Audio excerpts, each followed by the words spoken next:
Let's come back to this. So tomorrow is the 11th of January and many inland schools will be reopening. Eager parents are warned not to post pictures of their school-going children online. This is to avoid criminal syndicates targeting children at schools. We're now joined by Sarah Hoffman. She is with the Family Online Safety. She's an expert. Sarah, thank you very much for availing yourself this afternoon. So tomorrow a lot of parents will be snapping pictures of their little ones because it's the first time they're going to school or high school, but there is a warning, especially given the kidnapping crisis in South Africa.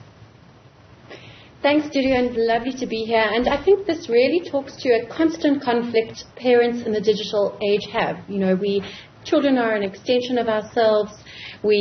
Sharing photos of them online is how we express our identity. It helps us connect with other people online. But as you've so rightfully said, it comes with very real risks which parents do need to think about.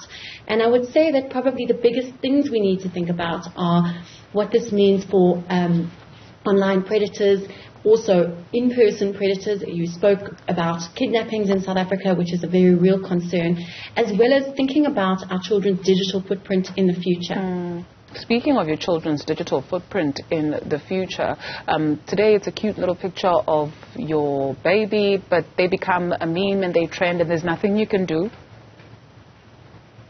Yeah, that's absolutely right. And, you know, I think there's no right or wrong here, Judy, but I think that there certainly are some guidelines for safer sharing if you are going to decide to post those pictures. And I think the number one thing I would say to parents is to really think about what you're actually sharing when you're sharing that cute, adorable little photo.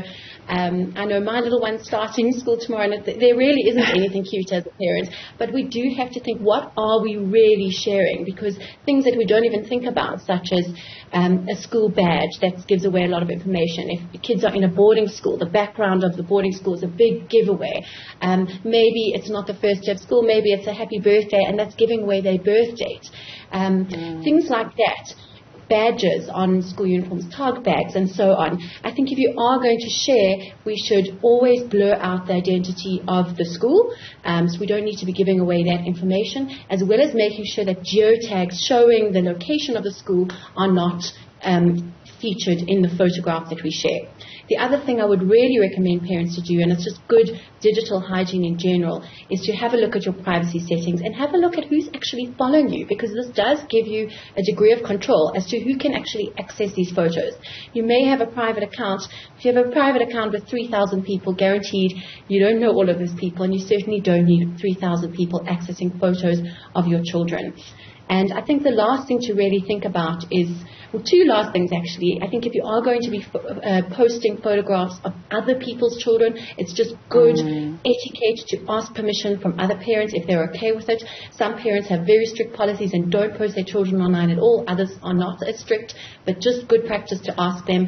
And finally, I think we really need to think about whether that photo, as you rightfully said, right now is going to be embarrassing or compromising in any way to your child in the future. Because it's one thing now when they're 6 or 8 and starting school, it might mean another thing when they're applying for university scholarships. People also comment on photos which our children don't necessarily have control over. So our advice always at Klikd is that as soon as your child is old enough to have a conversation around consent, as soon as your child is old enough to understand that it's actually a bit embarrassing or they're not comfortable, have that conversation with your child. See how they feel. And if they're not comfortable with it, then we absolutely have to honor that request. My dear, consent being very important. You spoke of privacy settings. What then do you need to look out for or do? So, I mean, every social media platform has an option to have a private account. I mean, this always changes. Platforms are changing their settings all the time, but I would say at a very minimum have a private account, which means the content is not publicly accessible. And coupled with that, as I said earlier, so important to not simply accept any friend request or any follow request that you get coming your way, because that really doesn't give you much privacy, even though you may have a private account. But at the very minimum, and there are different layers of privacy settings depending on the nature of the platform, but at the very minimum have a private account and be discerning about about who you're allowed to follow you on that account. Sarah, thank you very much for sharing that information. Sarah Hoffman, Klikd Family Online Safety Expert.